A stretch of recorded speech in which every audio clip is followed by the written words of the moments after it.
Here's a quick lesson on personality because it's important to have a personality as a business. And I don't mean to be you have to be a certain way, but you have to understand what your personality is and use it to your advantage because your personality should match your target audience. You should have a personality that your target audience relates to and connects with. What is your business's personality?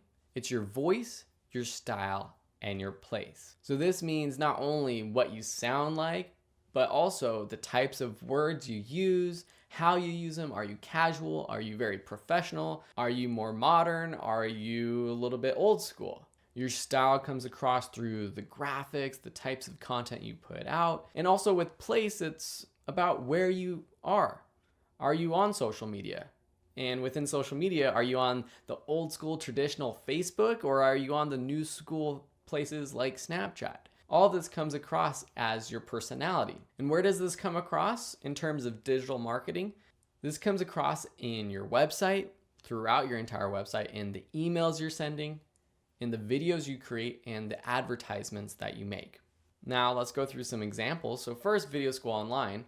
Our style is down to earth, honest, friendly, I hope anyways, peer-to-peer, as opposed to being a know-it-all, and confident, but not in a bragging way. We are confident in what we know and what we say, but we're not saying it to make you feel bad about yourself. So that's our sort of personality. Let's go through some more case studies to see what other types of companies are using and what other companies' personalities are.